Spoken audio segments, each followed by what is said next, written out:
Good afternoon, everyone, and happy National Apprenticeship Week. My name is Anna Morrison, and I'm the Director of Amazing Apprenticeships. And I'm so excited that we've put together today's positivity workshop with the brilliant George Anderson. He's a superstar. So you will know as you go through this session, if you've seen any of the work that we've done before with George, it's all about kind of positivity, motivation. And we thought, what better way to help you to get set up for the week than to have an hour where it's all about you and celebrating everything that you do brilliantly. So just a little bit of information about what's going to happen today, really. We are recording today's webinar, so it will be available to watch again if you want to, or for any of your colleagues or friends who might miss it. And at the end of today as well, we're going to have a short evaluation that we're sending out to you so that we can make sure that we get your feedback and we know if it's useful and if there's anything else that you want to do. So it's really important that we focus on apprentices and their well-being and their mental health, and that you feel well supported. The past 10 months have been extremely difficult for everyone, and we don't want to necessarily focus on the negativity today, but we will obviously need to touch on it. But it's really about looking at all of the positivity, all of the positive things that you do in your role as apprentices and also in your personal life that you will be able to take forward. So please enjoy today, relax. No one can see your cameras and no one can hear you. It's just going to be you and George. And I hope you have a great workshop, and I'll be back at the end. Thank you. Over to you, George. Thank you so much, Anna. And yes, it is an absolute delight to be here today talking to you. I've spent a long time over the last couple of years working with various groups of apprentices with different organizations, and I'm constantly astounded and impressed by the levels of motivation and resilience that you all have displayed. It has been a real challenge over the last 12 months or so to keep that positivity, to keep that energy, to keep that motivation, and to manage our own mental health as well. And I know that it hasn't been easy, and I know that many of us, possibly some of you on the call today, have perhaps had moments where you have struggled with that. But as Anna said, I want to really keep today's session as a celebration of all that's good, of all the positive things, and actually equip you with a number of different practical strategies as well that you can take forwards into your day to day to enhance your energy, your positivity, your motivation, and your engagement, and actually to get more out of your apprenticeship and beyond. I truly believe that the opportunity of an apprenticeship is unique. It's this transitional phase from full-time education into full-time employment. You have this opportunity to keep your foot in both camps, to be learning and to be working and to be earning, and actually to have this experience of real life. Not that this is anything like what real life is normally like. Well, hopefully we're going to go back to some semblance of normal at some point soon. But there's a huge opportunity, not just for professional development, but also for personal development as well. It's not that we have to go through these challenges. We have the opportunity to grow through what we are experiencing at the moment. And although the majority of it hopefully is behind us, there's still a way to go until we're back in our workplaces, in normal day-to-day activities. And so equipping ourselves with the mental and the practical tools and resources that are going to enable us to thrive in those conditions is the objective of the session today. Now, a couple of bits of housekeeping. As Anna said, you're not on camera today, so I can't actually see, but I will be asking you some questions as we go through. Some of them will just be questions to ponder and hold in your mind, and others will be questions for you to maybe write down the answers to, or maybe even contribute in the Twitter chat that we have running. So you can see it running along the bottom of the screen there, that little ticker tape there. It's got a number of hashtags. That's mine there, by George A, Twitter and Instagram. We've also got Amazing Apps UK, and a couple of others as well. Actually, it's going by so quickly I can't even read it out myself. But use these hashtags, use these handles. If you have questions or comments as we go through the session today, I have my Twitter account open on another screen, so I'll be able to keep an eye on some of those as they come through. And hopefully we can actually make this into an interactive session as well. I'll also be using menti.com at some points, where there'll be a QR code, not dissimilar to the one that you see next to me here.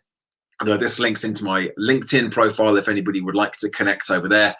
And keep in touch after today's session. But Menti is going to give you an opportunity to actually to share some of the, well, two particular things that are going on for you at the moment. Now, one of the things that Anna mentioned today is about mental health, and we said we can't really talk about well-being without talking about the importance and the impact that it has on our mental health. Now, I see this as an opportunity to check in with ourselves and to acknowledge that actually we all have mental health. Sometimes we're going to be feeling buoyant and bouncy and bubbly, and other days we're maybe going to be feeling a little struggly, that life's just getting a little lifey and people a bit peoply, and actually we're not feeling at our best. And most of the time, we're going to be oscillating up and down this mental health continuum. So what I'd like you to do is to think, what number would you put on it right now? Not just in general over the last year, but today. How are you feeling? What number, what score would you give yourself? Is if 1 down at this bottom end is really struggling and 10 is flourishing and thriving and feeling absolutely fantastic, what number would you give yourself?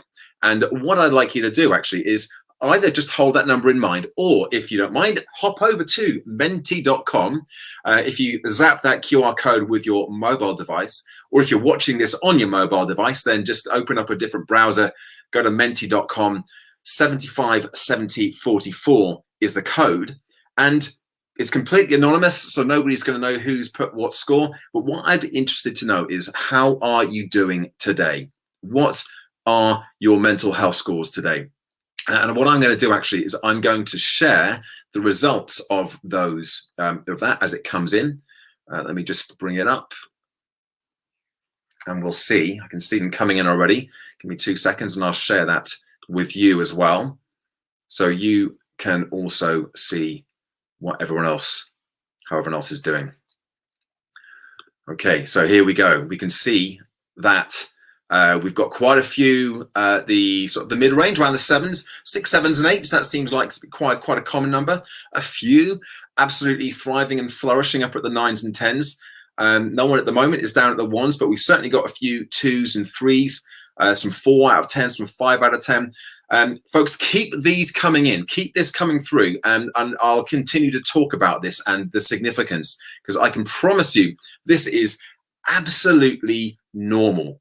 This is exactly what we say. We've got 400 plus people on the call at the moment, listening in live. By the way, if you're taking part on watching this on record, then unfortunately you won't be able to use that Menti link. But if you're here on the call, what you're seeing here with this curve of a few at the high end, a few at the low end, and then this big spread in between is exactly what I see each time I run this poll with any size audience. It's really common, and I think quite empowering as well. I'm just going to come off that screen share there and come back onto full screen, because what we can see from this is that if you feel like you're struggling a little bit, if you feel like you're not thriving and doing as fantastically as you might do, you might look around and think, well, everyone else is managing it, everyone else is thriving, everyone else is all happy and jumping and motivated and engaged. Well, that's simply not the truth. The truth is that actually at any given time, not just with apprentices, but with everybody on the planet, then we're going to find this spread of mental health scores between 1 and 10. And you'll also probably find that if I'd asked that question yesterday, or if I asked it tomorrow, or in a week's time, that maybe you'd give a different answer. Now, if you find yourself down at the low end and you're struggling down at the 1s for prolonged periods of time, 1s, 2s, 3s, and you're not able to bring yourself out of that slump, then don't fight this by yourself. It's time to deploy the most important, the most effective and maybe even the most courageous tool that you have in your toolkit, which is this: to put your hand up and say, you know what, I could do with a hand here, and to speak to somebody and to share how you're feeling and maybe get signposted towards somewhere that you could get that sort of support and the help that you need. So you don't have to struggle, you don't have to suffer alone. But also acknowledge that it maybe if you're normally at the 7s and 8s, sometimes you wake up one morning and for no apparent reason, you're down at the 2s and the 3s. You can't quite explain it. Just take care of yourself. Sometimes we just have to ride it out, and then maybe we'll be able to bounce back again to the top end. But certainly what I wanted to share with you today are 5 habits of positivity, some practical science-backed habits and actions, things that you can do that will help nudge the needle towards positivity and will help more of you move yourselves from the low end to the high end and avoid being down in those slumps for too long. So this is what we're going to do for the next 40, 50 minutes or so. So let's strap in and see how we get on. Don't forget, as I said, you can ask me questions on Twitter if you want to. That's the best way to contact me at the moment through the session, and I'll see that popping up. So use the by George A handle there and all the hashtags that are still scrolling along the bottom. But the number one tool that I want to share with you is the gratitude attitude. So cultivating the attitude of gratitude is possibly the most effective and simplest way and habit to get into that's going to help boost your motivation and sway your perspective to something that's more positive. It doesn't change anything that's going on in the world. All the things that are missing, all the things that are broken, all the things that are being taken away, that's still going to be the case. But we as human beings have what's called a negativity bias, where we focus on those things. Even if we can't do anything about them, we still focus on them because they're the things that could harm us, not just physically, but psychologically as well. They're the things that could threaten our status in our tribe, or they're the things that could threaten our connection to our friends. They're the things that could threaten our future potentially. And so we focus, for good reason, our attention on them because that's what's kept us safe. That's what's kept us alive over the millennia. However, it doesn't make us feel particularly awesome. So this isn't to say that we should forget about all those things that could harm us, that are missing, that are broken and need fixing, and will hopefully come back. We want to focus. We want to keep those things in mind, but we don't want to pay all of our attention to those things. Because actually, I know that in your life, there are things that are going okay, that you are grateful for, that you are doing well. You're here. You've elected in to attend a session on positivity, on mindfulness, on well-being. So you're doing something right, even if that was the only thing today that you could say, well, you know what, I did that. I took an act of self-care, did something for me. So I want to teach you how to practice gratitude, because it's more than just being grateful. Yeah, I'm grateful. I've got a roof over my head, got food on the table. Yeah, fantastic. That's not practicing gratitude. That's being grateful, which is great. But actually, we want to practice it. And the way to do that, very simple, I'm going to get you to do it right now, is to bring to mind, for now, we'll just focus on one thing. What one thing are you grateful for in your life right now? No buts. There's this thing called the but eraser. Well, I'm grateful for having my apprenticeship, but it's not like it used to be. Forget about the but eraser. The but eraser erases everything that came before the but. I'm grateful for, but I forget about that. I'm just going to focus on what comes next. Just be grateful. What is it? What's the thing that you're grateful for? Maybe it's this morning. As I sit here, I can look over the top of my computer and I can see there's a flurry of snow in the air. It looks beautiful out there. I was out walking a dog this morning in the snow. Wow, what an experience. What an opportunity to do that. Just a few moments in my day that I can be grateful. And even now, as I reflect upon it, how much awe and awesomeness does that make me feel?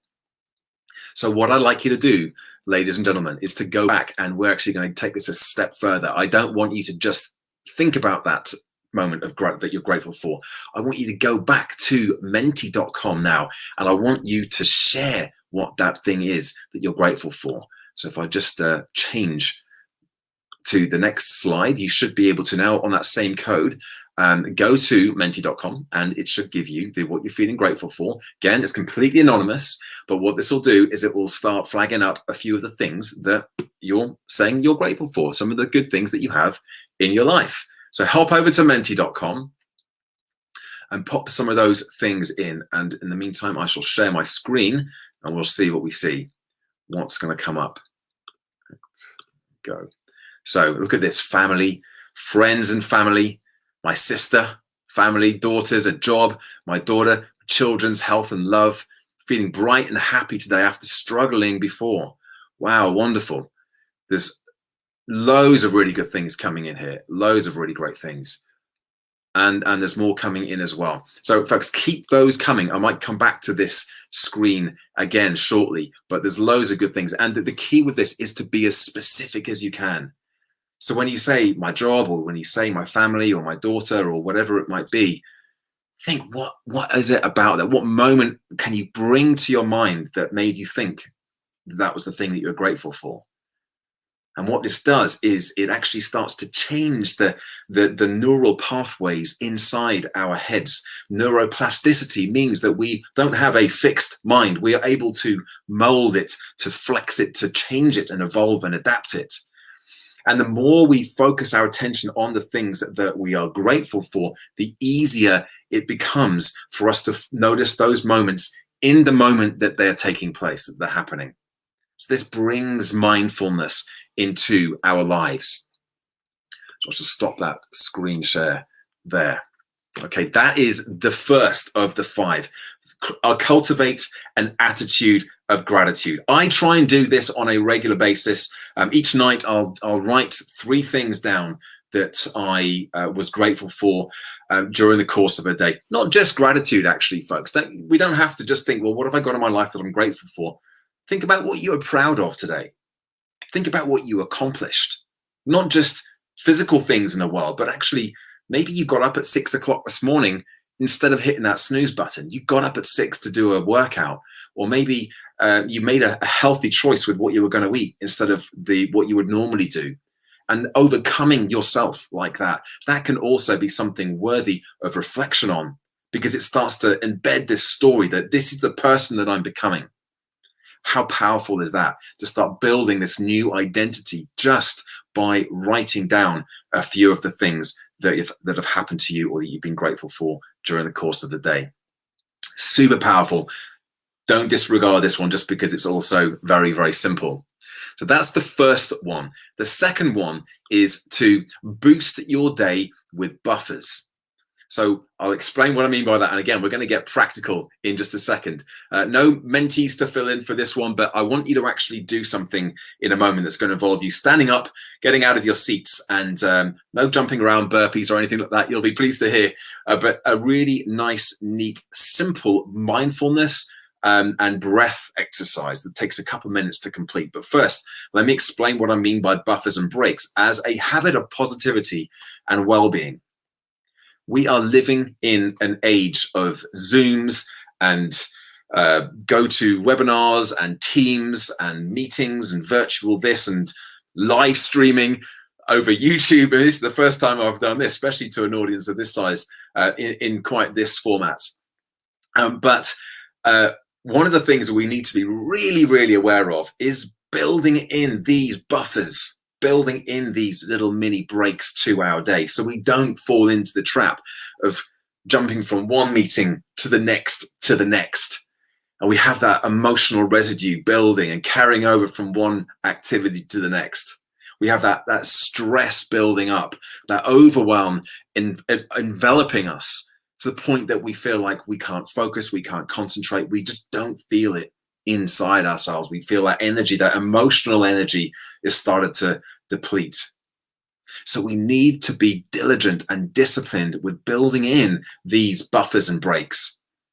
So breaks are hopefully fairly self-explanatory. It's sometimes hard to make sure that you actually build these 15, 30-minute breaks into your calendar, because you don't have full control of your calendar every single day. I'm well aware of that. But try as hard as you can to build time in. So if you're having a 30-minute lunch break, for example, for the days of the lunch hour. When was the last time anybody took a whole hour for lunch? Goodness. I try and do that sometimes. A lot of that time will be taken up by a workout as well as eating lunch. But trying to build these bigger breaks into your day, a morning break, an afternoon break, it'll actually enhance your productivity and your sense of accomplishment, your sense of engagement, and your sense of positivity and well-being. But what about those times where we've got a couple of 3 hours where we're back to back with things? Well, this is where the buffers come in, because buffers don't take long. They don't take and cut into your day, yet they can sharpen your focus. They can enhance your engagement. And I'm going to teach you how to bring in a buffer right now. So to do this, what I'd like you to do is we'll go through it, we'll experience it, and I'll explain what we've done. Pop down your pens and papers from all those wonderful notes that you're making at the moment. Put everything down and then just stand up. Okay, I can see some of you are standing up on the cameras, but not everybody is. Come on, make sure you're standing up as well. Your cameras are on, so not really. I can't see you. I don't know if you're really doing this or not, but I'm just trusting that you are, because, hey, this is about experience, not just information. And we learn when we experience. This is one of the hallmarks of an apprenticeship, right? You're not just learning things theoretically, you're doing it. You're out there in the real world doing it. So let's bring that philosophy to this part of the session today. I want you to experience what it's like to try this buffer on the size. So stand up. That's all you have to do. Stand up and then reach into your pocket and pull out an imaginary piece of string. We have to work with me now. Go into your pocket, bring this piece of string out, and I want you to tie it right here to the very top of your head. So tie it to the top of your head and then lift yourself up really tall with that piece of string, and then allow your hands to drop back down by the side of your body again. And just as you stand there, just check in with your posture. Notice what you notice about how you're standing, about how your spine grew just a little bit as you drew yourself up. Notice about how weightless your head feels as it balances on top of your shoulders. Notice how your shoulders feel. Are they rounded? Are they extended? Are they pulled back? Are they relaxed? Scan down through your body and notice what you notice about your tummy. If anybody is trying to lose weight at the moment, instant weight loss. Your tummy draws in when you draw up. They said it wasn't possible. And what do you notice about how your feet are positioned? The weight front or back, outside or inside. Just take a moment to check into and with your body. Just getting out of your mind and into your body is a great way of just establishing that mindfulness, that re-centering yourself, bringing yourself back to present. But we can go one step further than that. Because often what happens when we're sitting down and we're working through things, and that stress, cortisol, adrenaline starts to build up in our bodies, all natural good chemicals that will help us get us ready for fight or flight. But it's no good if we're trying to sit down and focus and be productive and calm and centered. So what we need to do is to move ourselves out of this sympathetic nervous system and into rest and digest, focus, calm, parasympathetic nervous system. And we can do that very quickly through the breath. So now we've taken this moment to center ourselves, to bring ourselves into our body. Place one hand on your chest and one hand on your tummy. And just take a few normal breaths into your body. But as you breathe in, feel the tummy rise and expand before the chest. And then that nice long exhale. And breathe in a little deeper this time into the belly. And that long exhale. A couple more of these. Deep breath in. Into the belly. Feel that belly hand expand. And exhale. Nice and long. And one more time. Deep breath in. And exhale. And sit yourself back down on your seat again. Okay. How did that feel? Just answer the question for yourself. You don't have to write it or contribute or write it, post it anywhere. Again, use all the hashtags if you want to kind of share how you're feeling at this moment, but just let it register. Let yourself sit with that. How simple was that little buffer? So you're mentally, emotionally, and physically discharging that stress from whatever had gone before, and you're getting yourself focused and centered and ready for what is to come next. Now, obviously, in a situation like this, you're already feeling really relaxed, zen, just, yeah, couldn't feel better. No stress, it's fine just watching this guy talking about well-being, positivity.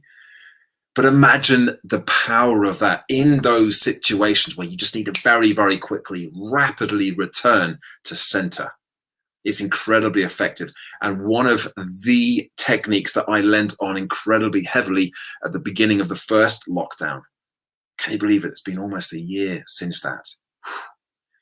So this was one of the things that I realized I was rushing from task to task. I was a human doing rather than a human being throughout the course of a day, filling every moment with stuff.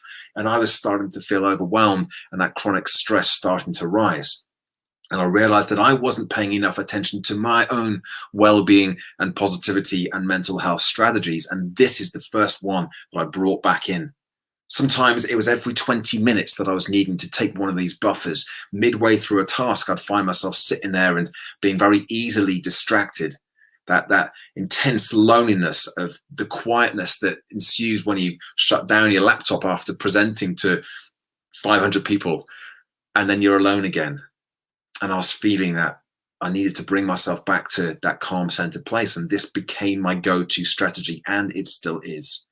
If you're doing this in real life, I recommend moving away from your screen. So actually you're away from the possibly what's contributing factor in the stress. So move away, get outside if you can, stand in the snow for 5 minutes, get cold, experience the biting sharpness of that wonderful bitter coldness.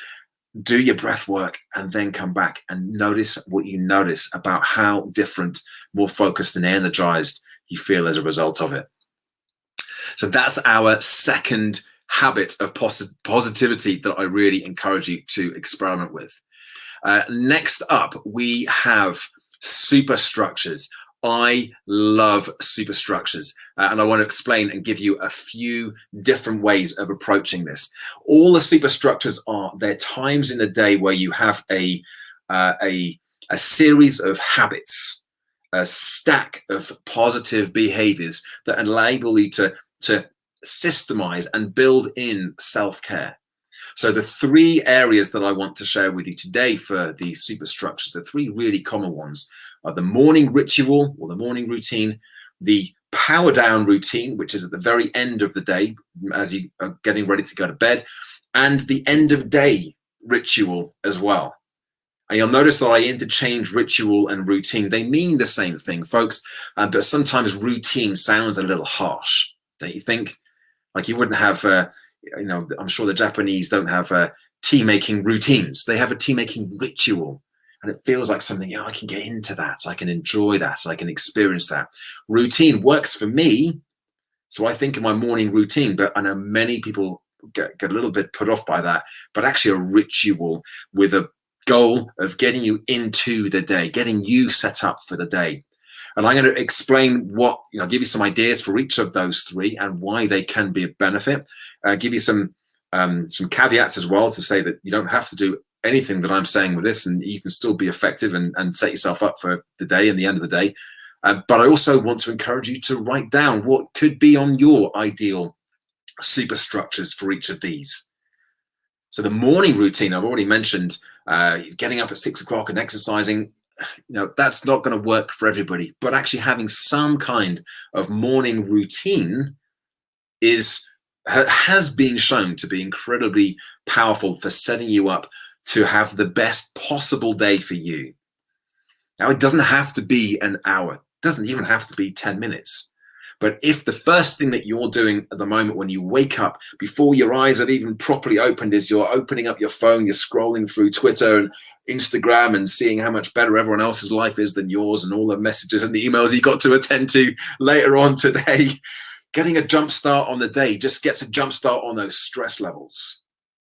So number one rule for the morning routine, no matter how long yours takes to complete, don't switch your phone on as the first thing that you do.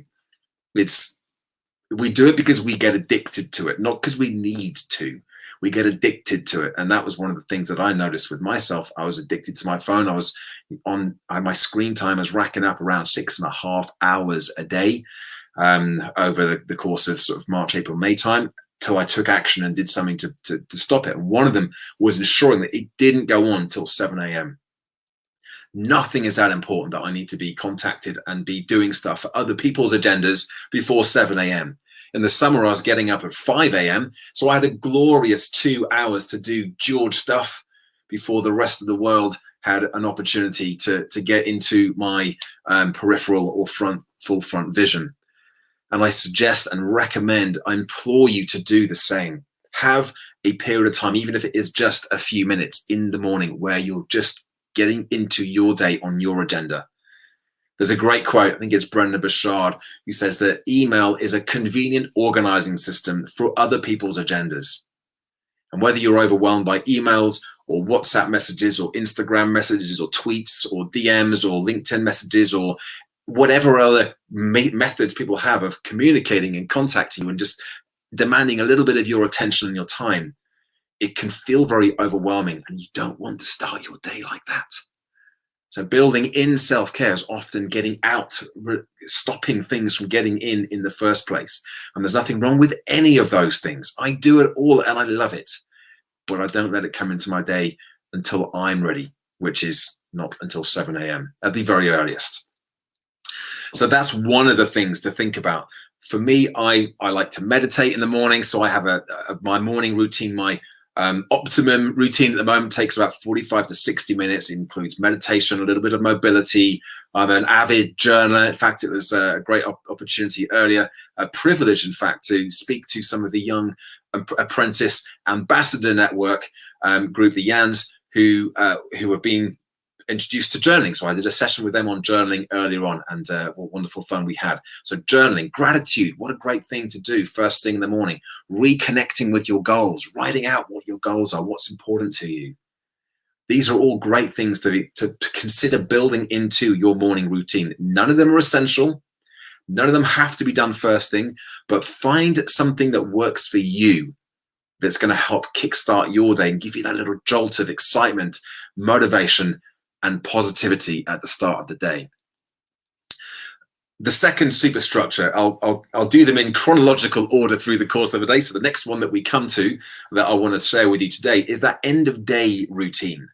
Now this, if you're operating from home, and I know that many apprentices are still in the workplace, whether it's in factories or other facilities, but if you're at home during the day, or if you've got a study day and you're not going out to college or university, you're at home, and then the end of day comes and you're just in the same place and you just put down what you're doing and you just sort of blur into the next phase of your day, which is maybe making some food and watching a bit of TV.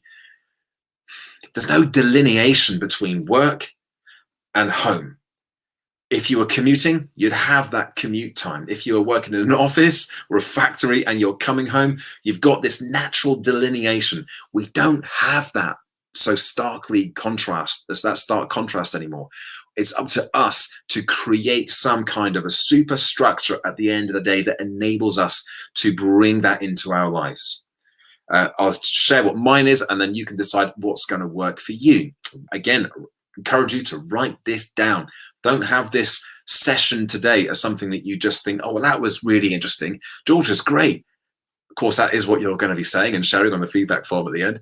But I don't, you know what? I don't care about that. What I care about is that you write something down that you then put into practice. It's about implementation, not just information, folks. That's the key with this. So at the end of the day, what's going to work for you? This is what I do. 3 things. Number 1, I plan my next day.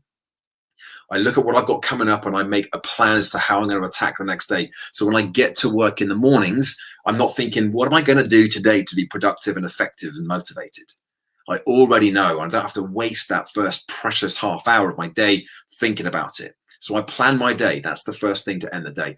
I pack down all my gear. So I've got lights up, I've got stands, I've got things all over the place. I've got a green screen behind me. All these things I have to pack down at the end of the day. That's a ritual that tells me my work day is over. Now I can transition. That's me packing up my briefcase, if you will, and getting ready to leave the office. And then I leave the office. I go on a fake commute. What a revelation this has been over the last 5 or 6 months is at the end of the day, I don't just mosey from the room that I'm in now, which happens to be my bedroom.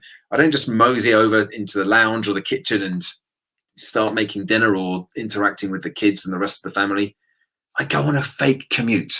I go for a 2-lap walk of the block. I usually grab the dog and one of the kids and we go off and that's my time to decompress, to physically energize and to get some movement into my body, but actually to mentally move on from the day as well.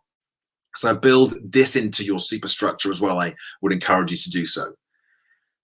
Up to you what you include, what works for you at the end of your day, but have a think about what could you include, what could you do to end your working day as you transition into the next phase of the day. And then finally, the third superstructure to share with you today is that power down routine.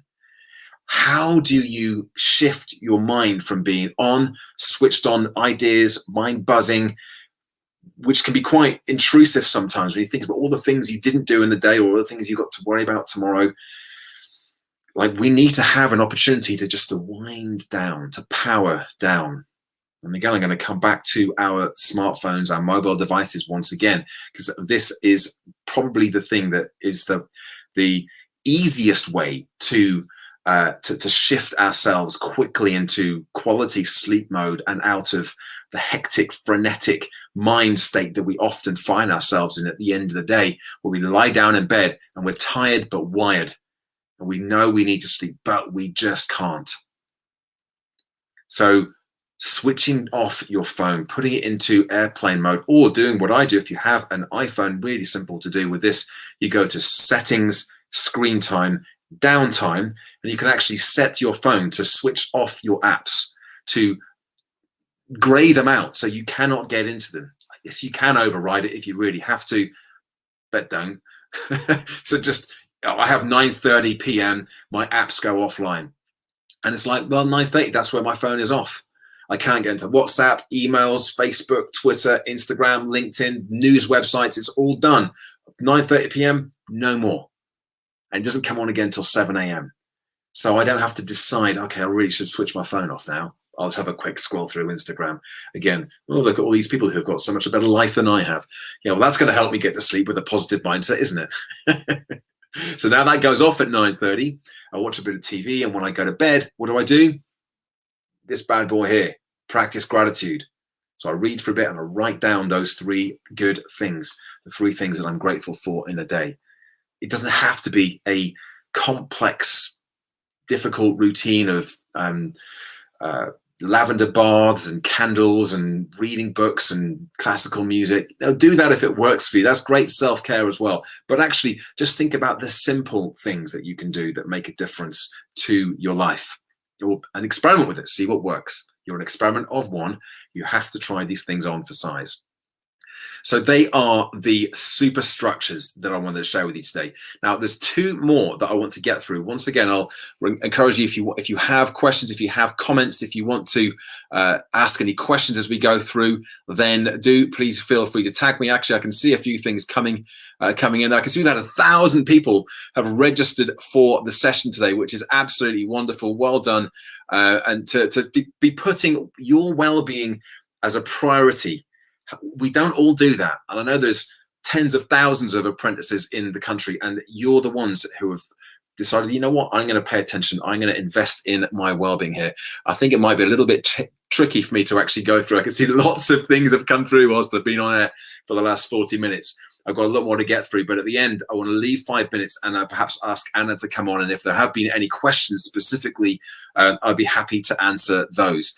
And as I said, please do feel free to connect with me directly through LinkedIn, Instagram, Facebook, Twitter, or also over here, Gen Healthy Minds. You can just see here the page that you're on viewing this today. Gen Healthy Minds is the company that I work with to deliver training on well-being, mindset, positivity, and productivity to groups of apprentices. So if you want to find out more, there's plenty more on the Gen Healthy Minds website.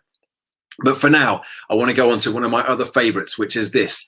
How would the best version of me show up today? When was the last time you asked yourself that question? Like, we don't. We don't. I'm sure some of you will do. Maybe all of you do, and you're ahead of the game with this one. But it's not a common question to ask yourself, folks. It's not a common question. How would the best version of me show up today? Now, we sometimes think, oh, I wish I was more disciplined.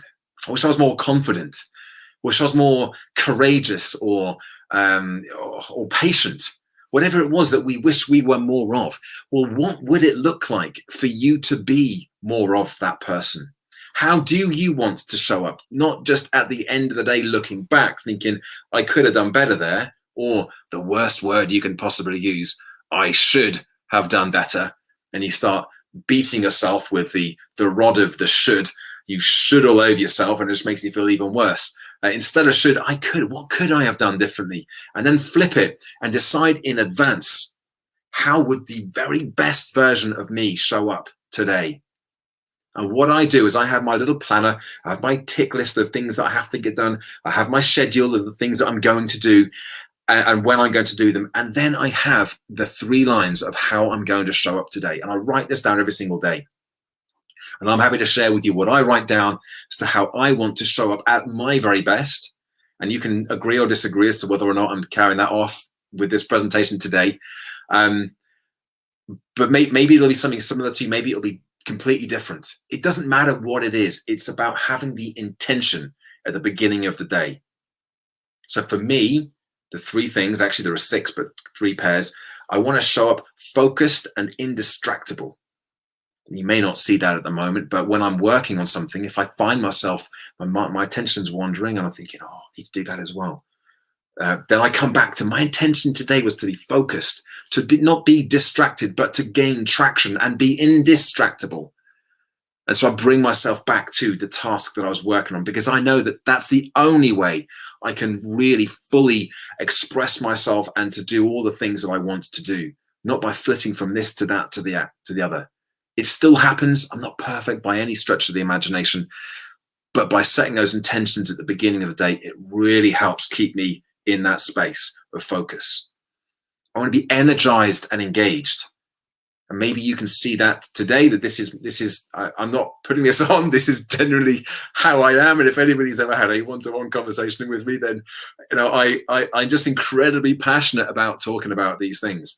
And so it's not a hard one for me to show up like this, but I still have to remind myself, actually, when it's just me, I still have to have the same energy and enthusiasm and engagement with whatever it is that I'm working on. It doesn't mean I'm sitting here typing away, laughing and tucking away to myself, but I'm focused and I believe that it's important work that I'm doing. I'm engaged with it. And I set the intention at the start of the day that that's how I'm going to show up. And finally, balancing out some of that slightly frenetic energy, I also have calm and centered. And this for me was one of the very best things that came out of the last 12 months, is it shone the spotlight of attention on my need to slow down and to be a human being, not just a human doing, and actually to be happy and comfortable just being in my own skin, in my own sense of self, and to slow down and to accept and to actually embrace what we're going through at the moment and the things that are missing, hoping that they're going to come back at some point, and actually to look at what I have gained instead of what I've lost.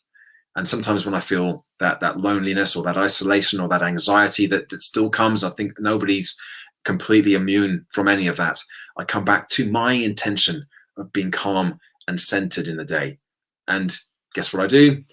Whenever I feel like that, I go to here, buffers and breaks.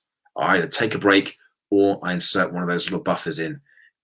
For a long time, beginning of the first lockdown, I just try and tough it out. I'd sit there. I mean, I'll be okay. I can't take a break. I'm busy. Got busy, important work to do. And I just couldn't get myself back on track by staring at the screen. So that's why I do these things. That's why I've brought that breath work, that mindfulness activity, and it takes 2 minutes, but it makes such a difference to focus, productivity, and calm, and how much I feel like I'm getting out of the day. But to wrap this one up here, showing up, you decide. How would the best version of you show up today?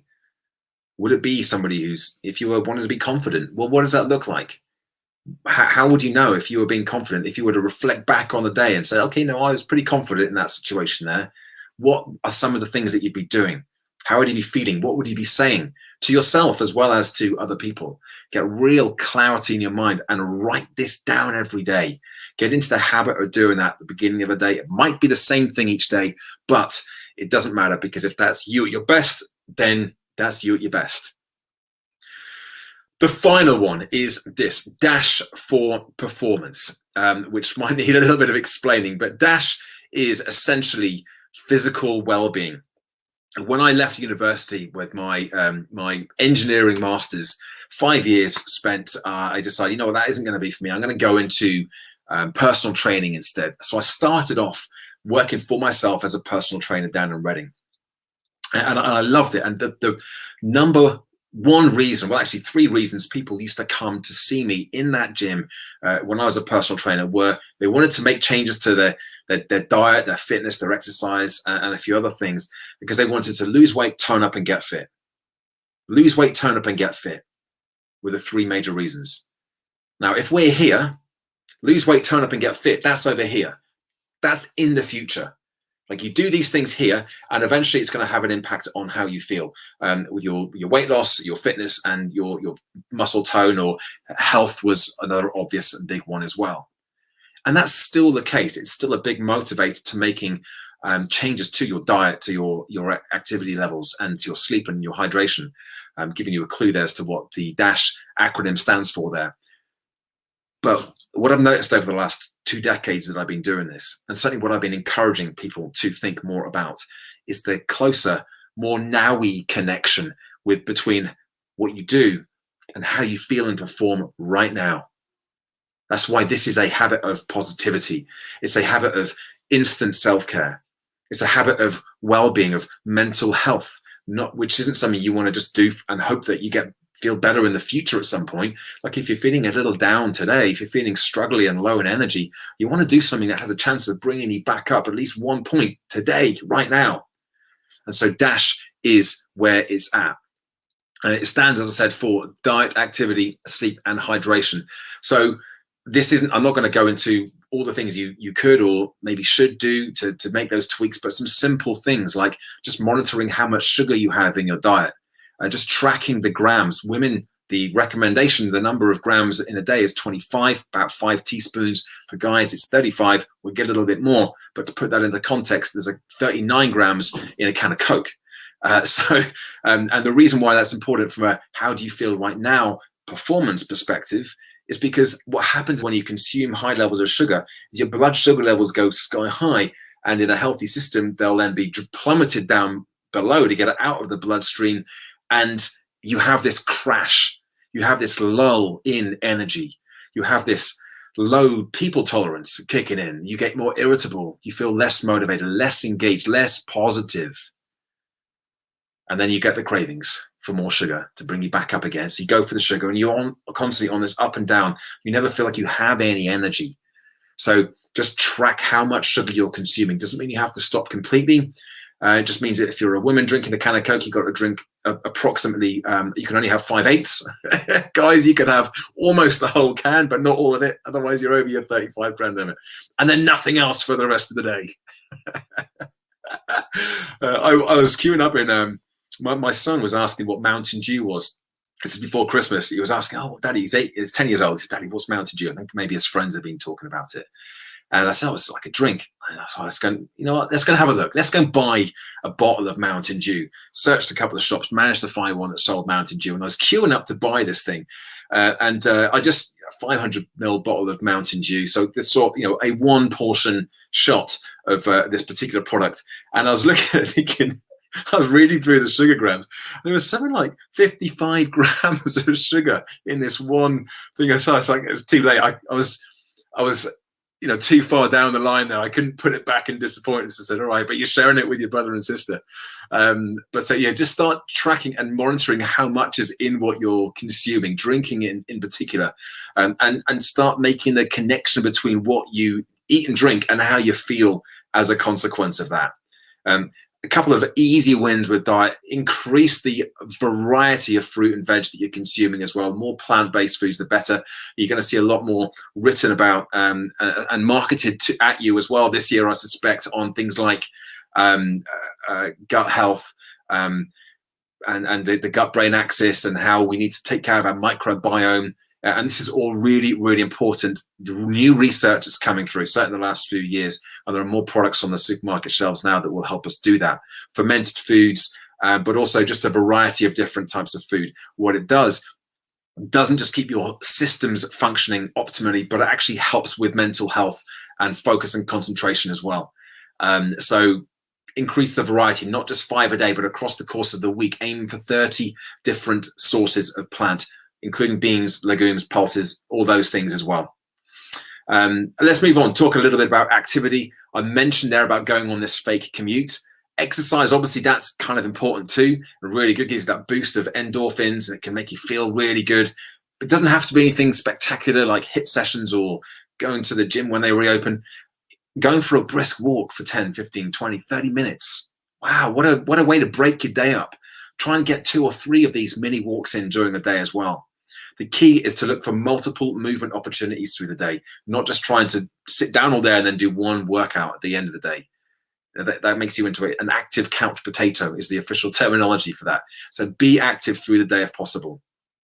Sleep, a quick note on sleep as well, makes such a difference. We've all experienced that, right? Whether it's because of something we've maybe been drinking the night before, or just for other reasons, we've had a bad night's sleep. The next day, we just feel rubbish. Tired, lethargic, waiting for the day to end, can't get going, no motivation, no people tolerance again. Everyone's just irritating. So make sure that you pay attention to the quality, not just the quantity of sleep. I've already mentioned there about the power of that power down routine, switching your phone off and practicing gratitude, but also track how much caffeine you're consuming. And if you find that you are drinking coffee and you're waking up in the middle of the night and or struggling to get to sleep, or your mind's racing because you're tired but wired, then just consider making some changes to the amount of caffeine that you're consuming. And finally, hydration. Folks, possibly the simplest of them all. Just make sure you're hydrating yourself. Cheers. Water, the gold standard. If you need some juice in there, a little bit of cordial won't harm, or a little bit of mint or lemon or lime, something to give it a bit of flavor, but just keep hydrated. It's great for the body. It's great for the brain as well. It can help you keep sharp, and it can actually reduce those cravings that you may also be experiencing. We're almost there. They are the 5 habits that I wanted to share with you today. Gratitude, buffers and breaks, superstructures, showing up, setting those intentions, and dash for performance. But before we move on and I close it out and see if there's any questions that have come through, I want to finish off with this one ultra important principle, which is the principle of +1. How many of you have been on a diet before where you've decided, right, that's it, I've got to go on a diet, I've got to lose the weight, I've got to get healthy, I've got no energy, or you start a new exercise program for maybe the same reasons, and you go from a really bad diet or no exercise to quitting sugar, quitting alcohol, you're going to go vegan, you're going to make these massive wholesale changes to your diet, you're going to take up marathon running, having not done anything for the last 3 years, right?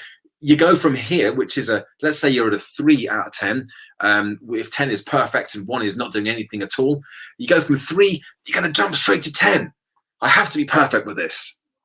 And it is such a common thing that we do. We have this all or nothing mentality. I'm a perfectionist. Nothing wrong with being a perfectionist, but when it comes to making sustainable changes in your life, think of the mantra progress, not perfection. And in fact, the principle of +1 suggests that instead of going from 3 to a 10, we look for things that are going to move us from a 3 to a 4, or from a 4 to a 5, or a 5 to a 6, or wherever you are, to one step closer to where you want to be. Don't feel like you have to go all the way to the top, because it can be incredibly overwhelming. And this is the problem that so many of us struggle with, because the overwhelm means that we end up fulfilling that cycle of all or nothing. We go to everything for a spell, and then we go back and there's another, see, I told you, I knew I couldn't do it. And we reinforce that story. I don't think we have the time, we don't have the opportunity. We need to build the confidence now. We need to build some momentum. We need to build some sustainable habits. And so, keeping in mind with everything that I've said today, keep in mind the principle of +1, because that's what's going to help you build those habits as a part of your lifestyle. Like, if you're going to bed at midnight at the moment, try going to bed at 1:45 midnight. If you're switching your phone off at 11 p.m, try switching it off at 10 p.m. If you're getting up at 7 and rushing around in the morning, try getting up at 6:45 and having your phone off for the first 15 minutes. If you have 5 teaspoons of sugar in your tea, try having 4, or maybe 3 or 2, but you get the idea. So you're just dropping things down. Don't go all in. Like, build it up, gradually build. When you've got that established and you're comfortable and confident and competent with doing it consistently, that's the time to build the next phase in, the next level in, the next thing in that's going to help move you from a 4 to a 5 and onwards. Okay, we have covered an awful lot in today's session. What I would encourage you to do is to write down 3 to 5 of the +1s that you are comfortable, confident, and competent to put into action. I've given you some ideas, but maybe there are things that you already know. Maybe there are some things that you've already had been doing, but you just aren't at the moment. And maybe now is the time to put them back into practice with a new perspective, this new motivation that these are the things that are going to help you build your habit of positivity, positive well-being, and boosting your mental health and experience of life. Just as I hand you over to Anna to wrap things up and just let me know if there's been any other questions that have come in, we would love to get your feedback.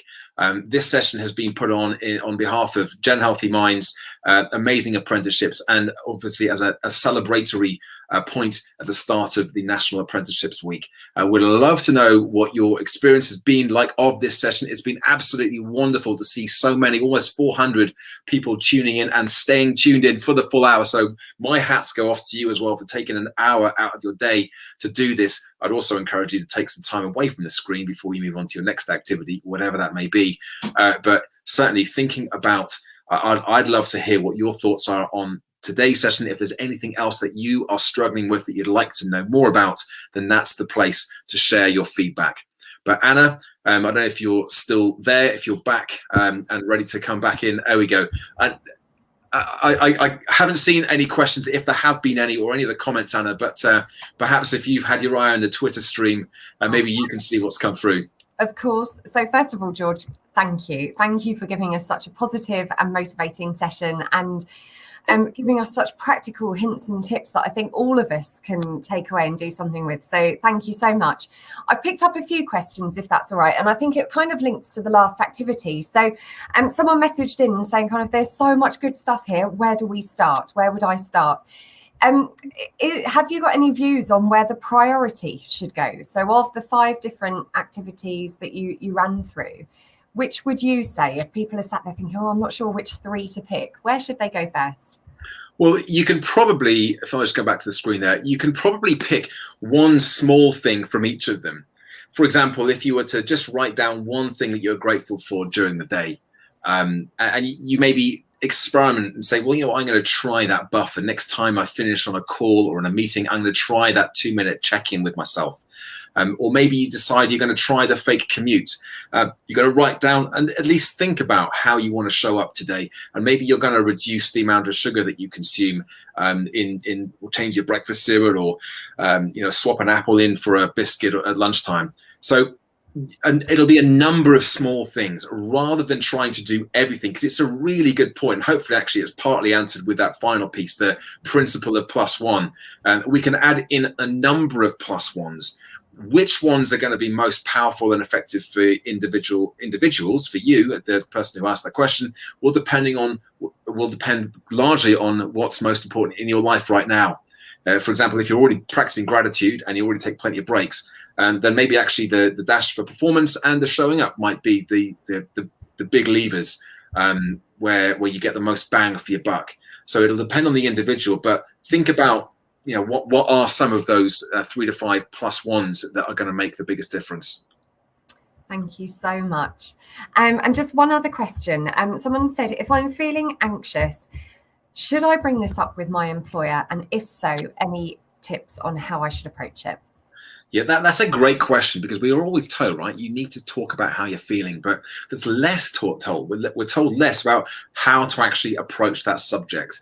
And actually, of course, it is a sensitive subject. It will depend on the organization and that relationship with the manager as well. But there are likely to be, and I'm fairly sure in the vast majority of organizations, certainly those who are attending today, will have some kind of signposting as to what the next step is. Whether it's a mental health first aider, so it might not be your manager, or perhaps it is your line manager, or you have a buddy that you're working with and you've been paired up with. But to have that conversation and just to say, look, I just wanted to kind of say, I'm not quite sure what it is, but I'm feeling a little bit anxious at the moment and uncomfortable. And I was wondering if I could just, have 5 minutes to talk about that.